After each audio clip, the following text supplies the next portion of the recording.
আসছি, আল্লাহর পরে স্থান হলো বাপ নবীদের, নট অনলি নবীর, খাসভাবে হলো নবীর মুহাম্মদ সাল্লাল্লাহু আলাইহি ওয়াসাল্লামের, আমভাবে হলো নবীদের। নবীদের পরিচয় কটা? তিনটে। কটা কটা কটা তাড়াতাড়ি আমার সাথে কথা বলুন। তিনটে। কি কি?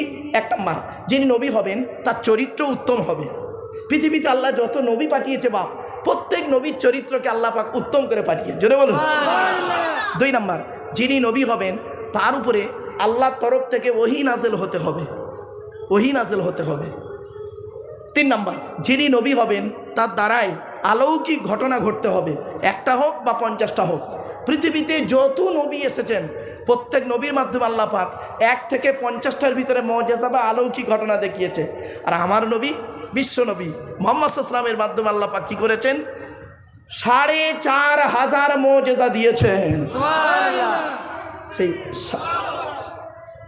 4,500 মুআজিজার ভিতরে সর্বশ্রেষ্ঠ মুআজিজা হলো এই কোরআনুল কারীম নাযিল করা, জোরে বলুন সুবহানাল্লাহ। আমার বাপেরা, এই কোরআন নিয়ে গবেষণা করতে গিয়ে আমি নিজে একটা কোরআনের তাফসির লিখছি। আমার লেখা তাফসিরের নাম হলো তাফসিরে আবু বকর সিদ্দিক। আমার লেখা তাফসির যেদিন বাপ আপনাদের হাতে এসে পৌঁছাবে কোরআনের ব্যাখ্যা, সেদিন আমি হয়তো আর এই পৃথিবীতে থাকবো না। বাস্তব কথা, অন্ধকার নীরব নগরে চলে যাব। মানুষ চলে যায়, কথা রয়ে যায়, ঠিক না বে ঠিক? আমার বাপেরা খুব সাবধান। চলুন এবার আসছি, নবীদের পরিচয় দিয়ে দিয়েছি। এখন আমরা যে নবীর উম্মত, সেই নবীর নাম কি? তাড়াতাড়ি। মুহাম্মদ সাল্লাল্লাহু আলাইহি ওয়াসাল্লাম। আচ্ছা, তিনি কোন বংশে জন্মগ্রহণ করেছেন? কুরাইশ বংশে। কুরাইশটা কে শুনে নিন। আগে নবীর পরিচয়টা দিই। আল্লাহর পরিচয়টা দিয়েছি, নবীর পরিচয়টা দিয়ে নিন। সুবহানাল্লাহ জোরে বলতে হবে কিন্তু, হ্যাঁ মনে আছে তো? মোহাম্মদের বাপের নাম আব্দুল্লাহ, আব্দুল্লাহর বাপের নাম আব্দুল মুত্তালিব, আব্দুল মুত্তালিবের বাপের নাম আব্দে মান্নাফ, আব্দে মান্নাফের বাপের নাম হাশেম, হাশেমের বাপের নাম কুসাই, কুসাইয়ের বাপের নাম কিলাব, কিলাবের বাপের নাম মুর্রা, মুরার বাপের নাম লুবাই, লুবাইয়ের বাপের নাম কাব, কাবের বাপের নাম গালিব, গালিবের বাপের নাম ফিগির, ফিগির থেকে কুরাইশ বংশ এসেছে। নবীর বাপের নাম আব্দুল্লাহ, মায়ের নাম আমিনা, দাদার নাম আব্দুল মুত্তালিব, দাদির নামটা কি? নেতিলা বিনতে খব্বাব ব্র্যাকেটে ফতেমা, কেউ বলেছেন সামিরা। নবীর নানার নাম হলো আব্দুল ওয়াহাব জুহরি, নবীর নানির নাম হলো বারিরা বা বাররাহ, নবীর দুধমার নাম হলো হালিমা, নবীর দুধ বাপের নাম হলো হারেস, নবীর দুধ ভাইয়ের নাম আব্দুল্লাহ, নবীর বাপের নাম আব্দুল্লাহ, নবীর দুধ ভাইয়ের নাম আব্দুল্লাহ। দুটো যেন এক করে ফেলবেন না। নবীর জন্ম 570 খ্রিস্টাব্দে। ইংরাজি কি মাস ছিল? 29শে আগস্ট। আরবি মাস ছিল রবিউল আউয়াল মাস, 12 তারিখ, মতান্তরে 9 তারিখ, সোমবার শবে সাদেকের সময়। আরবের মক্কা নগরে কুরাইশ বংশে নবীর জন্ম। নবীর বাপেরা হলো 10 ভাই, নবীর মায়েরা হলো 19 বোন। সুবহানাল্লাহ। নবীর 9টা চাচা, 18টা খালা। নবী সম্পর্কে জানে না কিচ্ছু, খালি লা ইলাহা ইল্লাল্লাহ মুহাম্মাদুর রাসূলুল্লাহ ওইটুকুই জানে চাচা আমার। না বাপ, জানতে হবে। আমার আশাটা যাতে বেকার না হয়, আপনার বসাটা যাতে বেকার না হয়, এইটাই চেষ্টা করবেন। আপনি এখানে এসে কি নিলেন, কি শিখলেন, কি ভুল ভাঙলো, এটাকে মূল্যায়ন করুন। আমি যতক্ষণ বক্তব্য রাখবো বাবা, এই যখন একটু মাঝে মাঝে একটু হাসির কথা বলি তো, ওই হাসিগুলো বাদ দেবেন সকালবেলা, আর মূল কথাগুলো নিয়ে আলোচনা করবেন। এমনি মাঝে মাঝে একটু হাসাতে হয় কেন? ব্রেনটাকে খাবার মধ্যে চাটনি খান না, চাটনি চাটনি, স্যালাড খান না, তো একটু মাঝে মাঝে স্যালাড চাটনি খেলে ভালো লাগে। তো এই বক্তব্যের মাঝে একটু স্যালাড চাটনি মাঝে মাঝে একটু দেবো বাবা, একটু ওইগুলো বাদ দেবেন, সকালবেলা মূল কথা নিয়ে গবেষণা করবেন। চলো এবার আসছি, নবীর বাপেরা কয় ভাই বোন? নবীর ক ভাই বোন? নবী উনি ওনার মায়ের একা। আর হালিমার ঘরে যখন দুধ পান করতে গেলেন, তখন ছিল হালিমার একটা পুত্র সন্তান আর 2টো কন্যা সন্তান ছিল। তাহলে 1 ভাই 2 বোন, তাহলে 2 ভাই 2 বোন হবে। কিছু বুঝতে পারলেন কথাটা? চলুন একটা ছোট্ট উদাহরণ তুলছি। আল্লাহ নবীর দুধমা হালিমা একদিন, নবীজি মানে হালিমার যখন দুধ পান করতে গিয়েছিলেন, নবীজি হালিমার ডান দিকের স্তনটা পান করতেন। নবীজি কোনোদিন হালিমার বাম দিকের স্তনটা পান করেনি। একদিন হালিমা করেছে কি, মানে মুহাম্মদ সাল্লাল্লাহু আলাইহি ওয়াসাল্লামকে নিয়ে ডান দিকটা খাইয়েছে, বাম দিকটা দিয়েছে। নবীজি মুখটা বন্ধ করে নিয়েছিলেন, তখন অবাক হয়ে গেছেন। সেই দিন রাতের বেলা করেছে কি জানেন? হালিমার স্বামী বাড়ি আসতে, হারেস যখন বাড়ি এসেছে, হালিমা বলছে, প্রাণের স্বামী, এত বাচ্চার দুধ খাইয়েছি, এই বাচ্চাটা ব্যতিক্রম, এ আমার ডান দিকটা খায়, বাম দিকটা খায় না। বলে কি বলছো তুমি? বলছে হ্যাঁ সত্য কথাই, সিরিয়াসলি। তখন হালিমার স্বামী বলেছিলেন, হালিমা এ বাচ্চাটা জাতা বাচ্চা নয়, লক্ষ্য রেখো। তা হয়ে গেল হালিমা মারা যাওয়ার 15 দিন আগের ঘটনা। কতদিন? হালিমা মারা যাওয়ার 15 দিন আগের ঘটনা। আল্লাহ নবী বসে আছেন সাহাবীদেরকে নিয়ে, হালিমা আসছে লাঠি ধরে ধরে, বৃদ্ধা হয়ে গেছেন। কাছাকাছি যখন এসছে তখন নবীজি লক্ষ্য করে দেখছেন, এই রে আমার দুধমা হালিমা আসছে। এখন কাজ কি নেই, কিছু তো কাছে নেই বসতে দেওয়ার, কি করি। তখন নবী নিজের গায়ে চাদর গায়ে দিয়েছিলেন। নবী তখন বসেছিলেন গায়ে চাদর গায়ে দিয়ে। নবী করেছেন কি, আমার রসুল করেছেন কি, নিজের গায়ের চাদর মোবারকটা খুলে করেছেন কি, দুধমা হালিমাকে বিছিয়ে দিলেন বসতে। সুবহানাল্লাহ তো বলে ফেললেন। এটা মুখ দিয়ে সুবহানাল্লাহ বললেন না অন্তর দিয়ে বললেন? মুসলমানের বাচ্চা, এই মেদিনীপুরের মুসলমানের বাচ্চা, তুমি গলে দাড়ি মাথায় টুপি দাও না? তোমার নবী করেছে কি? তার গায়ের চাদর খুলে দিয়েছে, দুধ মাকে বসতে হালিমাকে। হালিমা কোন মা? জোরে বলুন। দুধ মা, নিজের মা নয়, নিজের মা তো 6 বছর বয়সে মারা গেছে। তা তোমার নবী করেছে কি, তার গায়ের চাদর খুলে দুধ মা হালিমাকে বিছিয়ে দিয়েছে বসতে। আর তুমি কি করেছো? তোমার নিজের মা, জন্মদাতা বাপ, অবাগিনী মা, তুমি ঘুমাও খাটে, আর তোমার বুড়ো বুড়ি বাম্মা ঘুমায় চ্যাটায়ে। উনি আবার মৌলানা সাহেব, মুফতি সাহেব, হাজি সাহেব, নামাজি। বেরো এখান থেকে, তো নামাজি আল্লাহর দরবারে কবুল হবে না। কিছু বুঝতে পারছেন ও আজবা? তুমি ঘুমাও খাটে আর তোমার বুড়ো বুড়ি মাম্মা ঘুমায় চ্যাটায়। বিবেককে প্রশ্ন করো। আল্লাহর আর নবীদের পরই স্থান হলো বাপ আর মায়ের। জোরে বলুন সুবহানাল্লাহ। কটা দলিল দেবো শুনে নিন। বাম্মার দলিল কোরআনের কোথায় কোথায় আছে আমি বলতে শুরু করে আর গুনতে শুরু করুন। 1 নম্বর পারার 11 নম্বর পৃষ্ঠা 12 নম্বর লাইন, সূরার নাম সূরা বাকারা। ওয়াবিল ওয়ালিদাইনি ইহসানা, বাম্মার সেবা যত্ন করো। 5 নম্বর পারা 3 নম্বর পৃষ্ঠা 3 নম্বর লাইন, সূরার নাম সূরা নিসা 36 নম্বর আয়াত। ও আবুদুল্লাহ ওয়ালা তুশরিকু বিহি শাইয়্যা ওয়াবিল ওয়ালিদাইনি ইহসানা, বাম্মার সেবা যত্ন করো। আর শুধু তাই নয়, 8 নম্বর পারা 7 নম্বর পৃষ্ঠা 12 নম্বর লাইন, সূরার নাম সূরা আনাম। ওয়াবিল ওয়ালিদাইনি ইহসানা, বাম্মার সেবা যত্ন করো। 15 নম্বর পারা 3 নম্বর পৃষ্ঠা 7 নম্বর লাইন, সূরার নাম সূরা বানী ইসরাঈল। ওয়া ক্বাদা রাব্বুকা আল্লা তা'বুদু ইল্লা ইয়্যা ওয়াবিল ওয়ালিদাইনি ইহসানা, বাম্মার সেবা যত্ন করো। 20 নম্বর পারা 16 নম্বর পৃষ্ঠা 3 নম্বর লাইন, সূরার নাম সূরা আনকাবুত। ওয়াসাইনাল ইনসানা বিওয়ালিদাইহি হুসনা, বাম্মার সেবা যত্ন করো। 21 নম্বর পারার 11 নম্বর পৃষ্ঠা 6 নম্বর লাইন, সূরার নাম সূরা লোকমান। ওয়াসাইনাল ইনসানা বিওয়ালিদাইহি হামালাতুহু উম্মুহু ওয়াহনান আলা ওয়াহনিন, বাম্মার সেবা যত্ন করো। 26 নম্বর পারা 2 নম্বর পৃষ্ঠা 12 নম্বর লাইন, সূরার নাম সূরা আহকাব। ওয়াসাইনাল ইনসানা বিওয়ালিদাইহি ইহসানা হামালাতুহু উম্মুহু কুরহা ওয়া ওয়াদাতুহু কুরহা। তোরা তোদের বাপ আর মায়ের সেবা যত্ন কর। তোদের মা তোদের বড় কষ্ট করে গর্ভে ধারণ করেছে, দুনিয়ার মুখটা বড় কষ্ট করে দেখিয়েছে। সন্তান তুমি যত আলেম, হাফেজ, মাস্টার, ডাক্তার, ইঞ্জিনিয়ার, প্রফেসর হও না কেন, তোমার জান্নাত, তোমার হেভেন হলো ইন্নাল জান্নাতা তাহতা আকদামিল উম্মাহাত। হে ছেলে মেয়েরা, তোদের জান্নাত হলো তোদের বাপ আর মায়ের পায়ের তলায়। বাপের ভাত দাও না, মার ভাত দাও না, তুমি আমার ওয়াজ শুনবে? তোমার মতো শ্রোতা আমার দরকার নেই। বাপকে একটা আপেল কিনে দাওনি, মাকে একটা মুরগি ডিম কিনে খাওয়াওনি, আর আব্দুল্লাহ ইল মারুফকে দাওয়াত করে তুমি দেশি মুরগি খাওয়াবে? তোমার মতো তরকারি আমার প্রয়োজন নেই। খারাপ ভাববেন না বাবা। হে বন্ধুরা শুনে নাও, যাদের বাড়িতে বৃদ্ধ পিতামাতা বেঁচে আছে, খবরদার কোনোদিন বুড়ো বুড়ি বাম্মাকে কাঁদাইও না। বাড়ি থেকে যখন বেরোবে বাপ আর মায়ের দোয়া নিয়ে বেরোবে। বাড়ি থেকে যখন বেরোবে বুড়ো বুড়ি বাম্মার দোয়া নিয়ে বেরোবে। বাপ আর মায়ের দোয়া যদি তোমার সঙ্গে থাকে, গাড়ির তলার ভেতরে ঢুকে যাবে, লরির তলার ভেতরে ঢুকে যাবে। আমার আল্লাহ করবে কি, বাম্মার দোয়ার ওসিলায় গাড়ির তলার ভেতর থেকে জীবিত টেনে বের করে আনবে। বাম্মা এমন জিনিস। এই ছেলে, তোমার বয়স 45 না? তোমার বয়স 45, তোমার বাপের বয়স 75, 30 বছর তোমার থেকে বড়।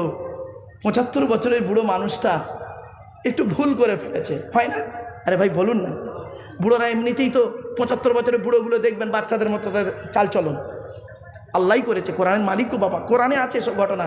কটা আয়াত বলবো আপনাদেরকে। তো 75 বছরের বুড়ো মানুষটা একটা ভুল করে ফেলেছে। তুমি 45 বছরের যুবক ছেলে বুড়ো বাপের গালে ঠাস ঠাস করে চড় মেরে দিলে। তোমার বুড়ো বাপটা ছেলের চড় খেয়ে কাউকে বলতে পারে না, মসজিদের ভিতরে গিয়ে মাথাটা হেঁট করে ঝরঝর করে কাঁদছে। কেন? যে ছেলেকে মানুষ করার জন্য নিজের গ্যাঁটের পয়সা খরচা করেছে, যে ছেলেকে লেখাপড়া শেখাতে গিয়ে জীবনে কিনা কষ্ট করেছে, সে যে ছেলের জন্য রাতের পর রাত জেগেছে, যে ছেলের রোগ হয়েছিল হসপিটালের বারান্দায় পড়েছিল, সেই ছেলে আজকের স্ত্রীর কথা শুনে গালে চড় মারল, কাউকে বলতে পারে না, মনের দুঃখে কাঁদছে মসজিদের ভেতরে বসে। আল্লাহ ফেরেশতাকে ডেকে বলে, ও কাঁদছে কেন রে, ও কাঁদছে কেন, ওর কী হয়েছে? তা ফেরেশতা বলে, আল্লাহ ও ছেলে মেরেছে, ওকে বলে দে কাঁদতে মানা কর। ওকে আমি আল্লাহ পাওয়ার দিয়েছি, শুধু আমি আল্লাহ দিইনি, আমার নবী ওকে পাওয়ার দিয়েছে। সালাসু দাওয়াতিন মুস্তাজাবাতিন লা শাক্কা ফীহি, 3 ব্যক্তির তো আল্লাহর দরবারে কবুল হয়। দাওয়াতুল মাজলুম, অত্যাচারকৃত মানুষের দোয়া, মুসাফিরের দোয়া, আর পিতামাতার দোয়া। সুতরাং ওকে তো আমার নবী পাওয়ার দিয়েছে, আমি আল্লাহ পাওয়ার দিয়েছি, ও কাঁদছে কেন? ফেরেশতা তখন বলছে, আল্লাহ বড্ড কষ্ট করে ছেলেকে মানুষ করেছে, তাই আজকে ছেলে চড় মেরেছে, কাউকে বলতে পারে না, লজ্জায় বসে কাঁদছে। আল্লাহ বলছে, ওকে বলে দে, ওকে বলে দে আমি আল্লাহ ছাড় দিই, ছেড়ে দিই না। কি বললাম, কি বললো?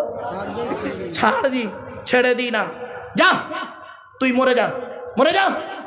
এই আজরাইল 3 মাস পরে আসরের নামাজ পড়ে বেরোবে, ওই স্ট্রোক করে মারা যাবে, যা। 3 মাস পরে বুড়ো বাপ মরে গেল, ছেলে কাঁদলো, কেঁদে কবর দিয়ে চলে এলো। 1 বছর পর বাপের কথা ভুলে গেল, কার কোনো কথা নেই। ঠিক তার 30 বছর পর, তার মানে এর বয়স তখন 75, এ তখন বুড়ো হয়ে গেছে। এ আবার হাজি সাহেব, এর 4টে ছেলে দিয়েছে আল্লাহ। মেজো ছেলেটা একটু ডেঞ্জার। হঠাৎ একদিন কি হয়েছে, নাতির সঙ্গে কি ঝগড়াঝাটি হয়েছে, বৌমার সঙ্গে কি হয়েছে, মেজো ছেলেটা এসে বুড়ো হাজি সাহেবের গালে ঠাস ঠাস করে 2টো চড় মেরে দিল। হাজি সাহেব 2টো চড় খেয়ে মসজিদে গিয়ে আল্লাহর কাছে হাত তুলেছে, আল্লাহ আমি হাজি মানুষ, তোমার কাবাগর তওয়াব করেছি, আমার ছেলে, যে ছেলের জন্য এত কিছু করলাম, সেই ছেলে বউয়ের কথা শুনে আমার গালে চড় মারলো, আল্লাহ তুমি এর বিচার করো। আল্লাহ ফেরেশতাকে বলছে, ওকে বলে দে, ওকে বলে দে আজ থেকে 30 বছর আগে ওর বুড়ো বাপটার গালে 2টো চড় মেরেছিল, যে চড়টা মেরেছিল খুব জোরে, সে তুলনায় এটা হালকা হয়েছে। এর 3 মাস পরে ওর ছোট ছেলেটা আরও 2টো চড় মারবে, 2টো হাম মিলে একটা ফুল হয়ে যাবে। কিছু বুঝতে পারলেন না? ওয়াজ আমার বাড়ি থেকে ভাববেন, বাড়ি থেকে ওয়াজটা ভাববেন। আজ এখানে প্লাস্টিকের ওপরে বসে আছেন আপনারা, কালকের মারা গেলে প্লাস্টিকের নিচে, ঠিক না ঠিক? টাকা ইনকাম করেছেন, টাকা টাকা, কাফনের কোনো পকেট নেই, কাফনের পকেট নেই। জীবনের উন্নতি করেছেন, কত টাকা বলবো শুনে নিন, 150 থেকে 1,500। কত বললাম? 150 থেকে 1,500। আমার এক বন্ধু, কলেজের প্রফেসর, বাল্যকালের বন্ধু, বলছে, মারুফ ভাই আপনার এই কথাটা আমি বুঝতে পারি না ইউটিউবে, যে জীবনের উন্নতি করেছি 150 থেকে 1,500। আমি বললাম হ্যাঁ। বলছে কি করে হয়? আমি বললাম আপনার বাপ প্রফেসর ছিল তো? তা বলছে হ্যাঁ। আমি বললাম আপনি যেদিন মায়ের পেট থেকে এসেছিলেন সেই দিন সব থেকে দামি কাপড়টা বা তোয়ালে, একটা তোয়ালে বলেন তো নাকি রে বাবা, একটা তোয়ালের দাম কত হবে এখন? খুব যদি আর 150 টাকা। আরে বলুন না, এটা আমার কথা বলুন, 150 টাকা। আল্লাহ বলছে, এই জীবনের প্রথম কাপড়, তার দাম 150 টাকা, তুই নিজে পরতে পারলি নি, অন্যেই তোকে পরিয়ে দিল। আর জীবনের শেষ কাপড়, তার নাম কাফন, কাফন, তার দাম 1,500 টাকা, ওটা তুই নিজে পরতে পারবি না, অন্যেই তোকে পরিয়ে দেবে। তো জীবনের প্রথম কাপড়, তার দাম 150 টাকা, নিজে পরতে পারলি না। জীবনের শেষ কাপড়, তার নাম কাফন, তার দাম 1,500 টাকা, ওটাও নিজে পরতে পারবি না। তো জীবনের উন্নতি কি করলি? 150 থেকে 1,500। আর টাকা পয়সাগুলো কাফনের পকেট নেই। বাপেরা বাড়ি থেকে ভাববেন আমার ওয়াজটা, বাড়ি থেকে ভাববেন। এই জন্য খবরদার কোনো দিন বুড়ো বুড়ি বাম্মাকে কাঁদাবেন না। বাপকে একটা লুঙ্গি কিনে দিয়েছো, তার দাম 200 টাকা। শ্বশুরকে যে মালটা দিয়েছো, তার দাম 1200 টাকা। শাশুড়িকে একটা, নিজের মাকে একটা শাড়ি কিনে দিয়েছো, তার দাম 400 টাকা। শাশুড়িকে যে মালটা দিয়েছো, তার দাম 1400 টাকা। স্ট্যাটাস বজায় রাখছিলে না? স্ট্যাটাস বজায় রাখছিলে। ও শ্বশুর শাশুড়ি জামাইকে আব্বা বলে ডাকে তো? এই জামাইরা ভালো করে শুনে নাও, তোমাদের শ্বশুর শাশুড়িরা যখন তোমাদেরকে আব্বা বা বাবা বলে ডাকবে, জীবনে কোনো দিন শ্বশুর শাশুড়ির আব্বা বা বাবা ডাকে ভুলে যাবে না। কোনো দিন কোনো শ্বশুর শাশুড়ি তার জামাইকে কলিজা দিয়ে আব্বা বলে ডাকে না, বাবা বলে ডাকে না। ওটা ওর মেয়ের স্বার্থে তোমাকে আব্বা বা বাবা বলে, ঠিক না বেঠি? হে জামাই, তোমার শ্বশুর শাশুড়ি যখন তোমাকে আব্বা বা বাবা বলে ডাকবে, জানবেন ওটা ওর মেয়ের স্বার্থে আব্বা বা বাবা বলেছে। কিন্তু যেদিন তোমার জনম দুঃখিনী মা, জন্মদাতা বাপ যেদিন তোমাকে একবার আব্বা বা বাবা বলে ডাকবে, বাপ আর মায়ের আব্বা ডাকটা হলো আল্লাহর রহমতের জান্নাতি ডাক। কি বুঝলেন? বাড়ি থেকে ভাববেন। চলো আমার বাপেরা আর একটু এগিয়ে যাচ্ছি। নবীদের পরিচয় দিতে গিয়ে এবার নবী কি বলছে এবার শুনুন। ডান দিকের স্তনটা খেতেন, বাম দিকটা খান না। তা হালিমা বলছে, বাবা মোহাম্মদ, মনে পড়ছে বাবা মোহাম্মদ, এই তুমি তোমার মা যখন আমাকে দিল তোমাকে আমার কোলে, তুমি আমার ডান দিকের স্তনটা পান করতে, আর বাম দিকেরটা কেন পান করতে না বাবা? আমার নবী মোহাম্মদ সাল্লাম বলছে, না হারে দয়ার নবী, সত্যি নবীদের আলোচনা, আপনারা তো নবীকে নিয়ে গবেষণা করেননি। আলেমরা নবীকে নিয়ে গবেষণা করে, সত্যিকারের যদি কোনো যোগ্য আলেম নবীদেরকে নিয়ে গবেষণা করে না, তার চিন্তা ভাবনা চেতনা পুরো পাল্টে যায়। যাই হোক, তো এবারে মোহাম্মদ সাল্লাম বলছেন, আমার নবী নিজের থেকে কোনো কথা বলতেন না। ওমায়ান্তিকু আনিল হাওয়া ইন হুয়া ইল্লা ওয়াহয়ুন ইউহা, আল্লাহর ওহী ছাড়া কথা বলতেন না। নবী চুপ করে আছেন। কিছুক্ষণ পরে নবীজি বলছেন, মা আমি আপনার ডান দিকের স্তনটা পান করতাম, আর আমার দুধ ভাই আব্দুল্লাহ আমার বাম দিকের স্তনটা পান করত। আমি যদি সাধারণ ছেলেদের মতো ডান দিক বাম দিক দুটোই খেতাম, তাহলে ভাইয়ের হক মারা হতাম। মোহাম্মদকে আল্লাহ কোনোদিন মায়ের পেট থেকে ভাইয়ের হক মারতে পাঠায়নি। এ হাজি সাহেব, বাপ মারা গেছে, বড় ভাই বেঁচে আছে, ছোট ছোট ভাইদের সম্পত্তি উনি নিজের নামে রেকর্ড করে বসে আছে। উনি আবার হাজি সাহেব, বড় এখন তো আরাম কর কোথায় গাড়ি। আল্লাহর কোরআন বলছে, বাপ মারা গেছে, চাচা বেঁচে আছে, ছোট ছোট ভাইপোদের সম্পত্তি নিজের নামে রেকর্ড করে নিয়েছো না? আল্লাহর কোরআন কি বলছে চলুন। ইন্নাল্লাযীনা ইয়াকুলুনা আমওয়ালাল ইয়াতামা যুলমান ইন্নামা ইয়াকুলুনা ফী বুতুনিহিম নারা ওয়া সায়াসলাউনা সাঈরা। 4 নম্বর পারা 17 নম্বর পৃষ্ঠা 14 নম্বর লাইন, সূরার নাম সূরা নিসা 10 নম্বর আয়াত। কোরআন জানিয়ে দিচ্ছে, নিশ্চয়ই যারা গরিবের মাল ভক্ষণ করে, এতিমের মাল যারা ভক্ষণ করে, তারা তাদের পেটে নরকের আগুনগুলো ঢোকাতে শুরু করে, আর আমি আল্লাহ তাদের জন্য সাইরি নামক জাহান্নাম নির্ধারিত করে রেখে দিয়েছি। আর যারা এতিমের মাল ভক্ষণ করে না, গরিবের মাল ভক্ষণ করে না, 100% ঈমান এনেছে আর পৃথিবীতে ভালো কাজ করেছে, আল্লাহর কোরআন তাদের বলছে, ইন্নাল্লাযীনা আমানু ওয়া আমিলুস সালিহাত কানাত লাহুম জান্নাতুল ফিরদাউসি নুজুলা। পারা নম্বর 16 পৃষ্ঠা নম্বর 3 লাইন নম্বর 12, সূরার নাম সূরা কাফ। আল কোরআন জানিয়ে দিয়েছে, নিশ্চয়ই যারা 100% ঈমান আনবে আর ভালো কাজ করবে, তাদের ঠিকানা হলো জান্নাতুল ফিরদাউস। সুবহানাল্লাহ। হুকুমের কারেন্ট নিয়ে পাকা চালিয়ে উনি তাহাজ্জুদ পড়ছে। কি নামাজ চাচারা, চুরি করা কারেন্টে পাকা চালিয়ে তাহাজ্জুদ। আল্লাহ নবী বলেছে, লানাল্লাহু মান সারাকা মানারাল আরদি, ওই সমস্ত লোকেদের প্রতি আল্লাহর গজব যারা জমির আল চুরি করে করে জমি বাড়ায়। কত আলচোর চাচা বসে আছে, আল্লাহই ভালো জানে। একদম বাস্তব কথা বললাম। কথাগুলো শুনতে খারাপ লাগবে, কিন্তু আমাকে বলতো, আমি যদি না বলি কিয়ামতের মাঠে আল্লাহ আমার জবানটাকে টেনে ছিঁড়ে নেবে। শুধু তাই নয়, আরও দেখেন, এক হারামখোর মুসলমানের বাচ্চা, তুমি কুরবানির গোশত দিয়ে মদ খেয়েছো, লজ্জা করে না? আপনারা ভাববেন না যে এখানে বসে ওয়াজ করছি বলে এই গ্রামের কথা বলছি। আমি আমার জাতির ওয়াজ করছি গো বাপ, জাতির ওয়াজ করছি। এই ভারতবর্ষের 22টা রাজ্য ঘোরা মানুষ আমি, আর বাংলাদেশের জেলা উপজেলা মিলে 64টা। মুসলমানের বাচ্চা কুরবানির দিনে কুরবানির গোশত নিয়ে সন্ধ্যাবেলা মদ খেয়েছে। এক হারামখোর আমাকে ফোনে একটা মশলা জিজ্ঞেস করছে, বলছে, হুজুর একটা মশলা জিজ্ঞেস করবো, বলবেন দয়া করে? আমি বলি, বলো বাবা। বলছে, হুজুর সুদের টাকায় বিড়ি কিনে খেলে গোনা হবে? আরে কত বড় হারামখোর, চিন্তা করতে পারছেন? বলছে, সুদের টাকায় বিড়ি কিনে খেলে গোনা হবে?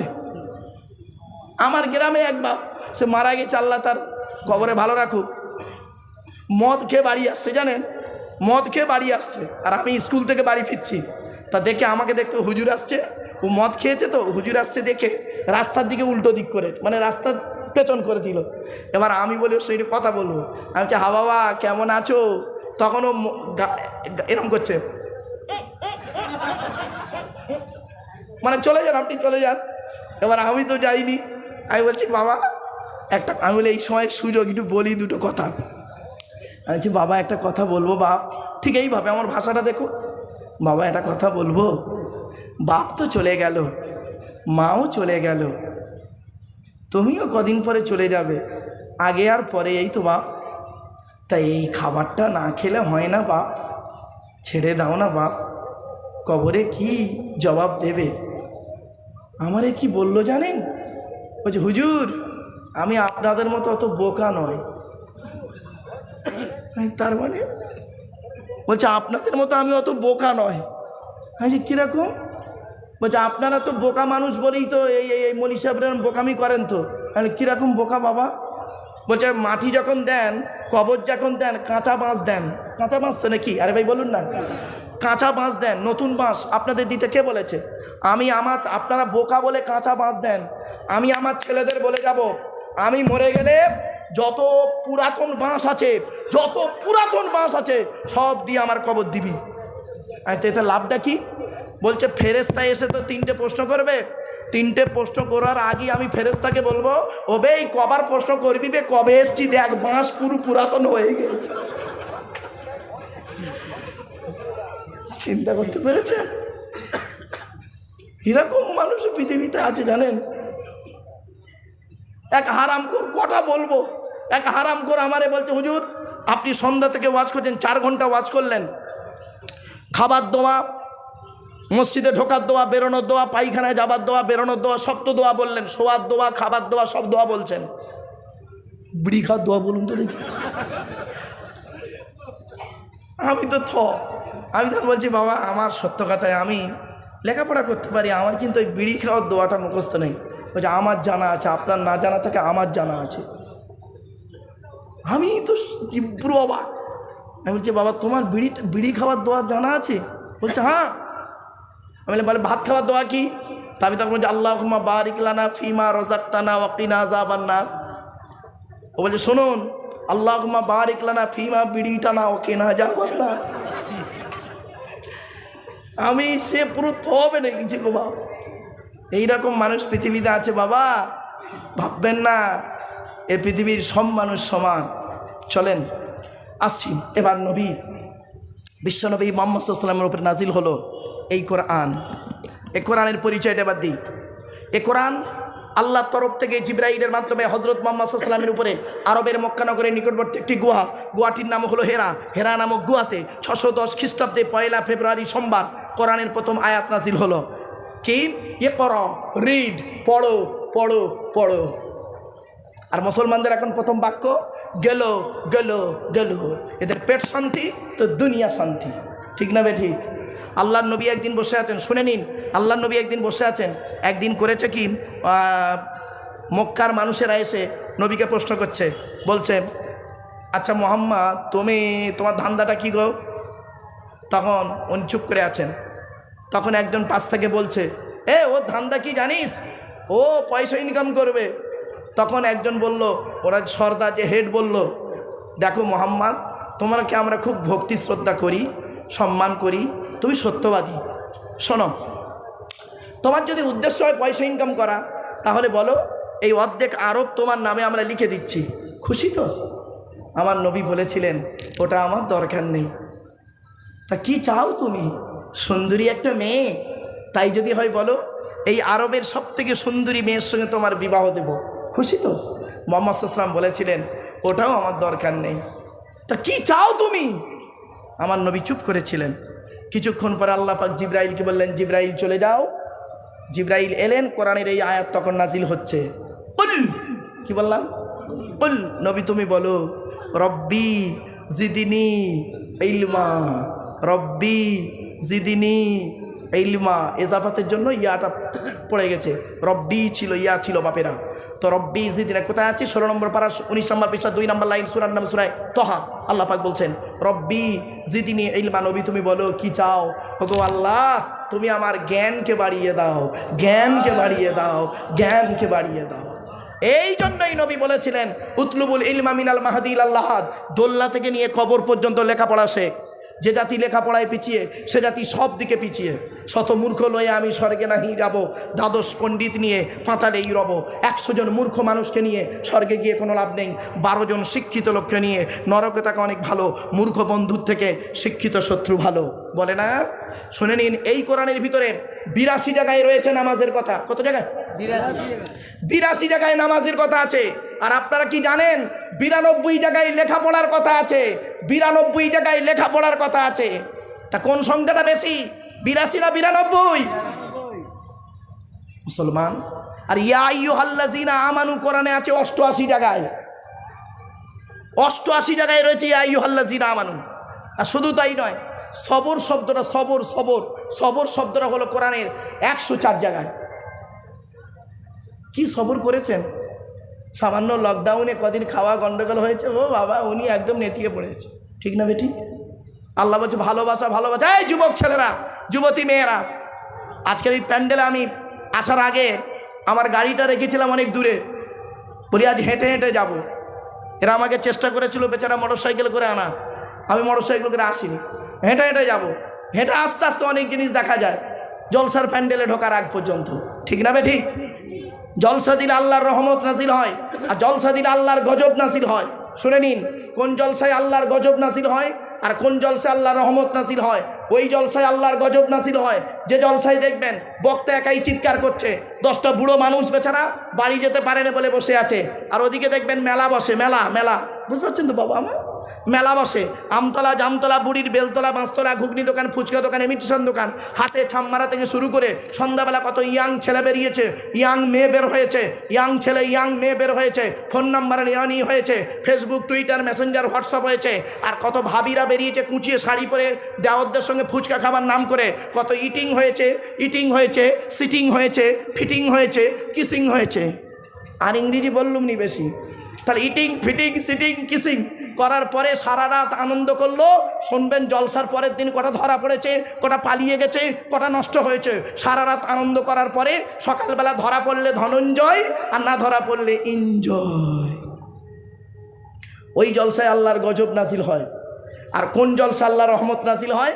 কোরআন বলছে وَإِذَا قُرِئَ الْقُرْآنُ فَاسْتَمِعُوا لَهُ وَأَنصِتُوا لَعَلَّكُمْ تُرْحَمُونَ। 9 নম্বর পারার 15 নম্বর পৃষ্ঠা 12 নম্বর লাইন, সূরার নাম সূরা আরাফ। আল কোরআন আল্লাহ জানিয়ে দিলে, বান্দা শুন, যখন কোরআন পাঠ করা হবে, কোরআন তেলাওয়াত করা হবে, তোরা তখন কি করবি? ফাস্তামিউ লাহু, কান লাগিয়ে মনোযোগ সহকারে শুনবি। আর কি করবি? ওয়া আনসিতু, চুপচাপ বসে থাকবি। তাই আমি হতভাগা আব্দুল্লাহ গিরে মারুফ কোরআন তেলাওয়াত করছি, আপনারা চুপচাপ বসে আছেন, কান লাগিয়ে মনোযোগ সহকারে শুনছেন। দেখুন যেন মনে হচ্ছে এখানে কোনো লোক নেই, চুপচাপ। এই জলসা কমিটি কখন বুঝবে জলসার প্রতি আল্লাহর রহমত নাজিল হচ্ছে? বক্তা যখন ওযু অবস্থায়, পাক পবিত্র অবস্থায় আল্লাহকে খুশি করার উদ্দেশ্যে কোরআন তেলাওয়াত করবে, আর শ্রোতা যখন মনোযোগ সহকারে পাক পবিত্র অবস্থায় আল্লাহকে খুশি করার উদ্দেশ্যে ওয়াজ শুনতে বসবে। আল্লাহর লাআল্লাকুম তুরহামুন, আমি আল্লাহ আমার রহমত তখন তোদের উপরে নাজিল করব। আমার বাপেরা, অনুরোধ করে বলে যাচ্ছি, কোরআনের আলোচনা কটা আপনাদেরকে করব, এরপরে আসছি এ কোরআনের ভিতরে কি আছে। কোরআনের ভিতরে 30টা পারা, 540টা রুকু, 114টা সূরা, 14 থেকে 15খানা সাজদা, 7টা মানজিল, 8 থেকে 12খানা সাক্তা, 6666টা আয়াত, 3,23,215টা অক্ষর। এ কোরআন 22 বছর 9 মাস কয়েকদিন কম বেশি 23 বছর ধরে কোনো ঘটনাকে কেন্দ্র করে, কোনো ব্যক্তিকে কেন্দ্র করে, কোনো বস্তুকে কেন্দ্র করে, কোনো জায়গাকে কেন্দ্র করে কোরআনের আয়াতগুলো নাজিল হয়েছে বাবা। 6666টা আয়াত 12,000 জায়গায় নাজিল হয়েছে। কটা জায়গার নাম আমরা জানি? মক্কা আর মদিনাই জানি। 12,000 জায়গায় নাজিল হয়েছে, এক জায়গায় নয়। আমার বাপেরা, কোরআনের আলোচনা হলো পৃথিবীর সবথেকে উত্তম আলোচনা। তাই আপনারা হলেন কোরআনের পাখি, কোরআন পিপাসু মানুষ, ঠিক না বেটি? আমার বাপেরা মনে রাখবেন, কোরআনকে ভালোবাসুন।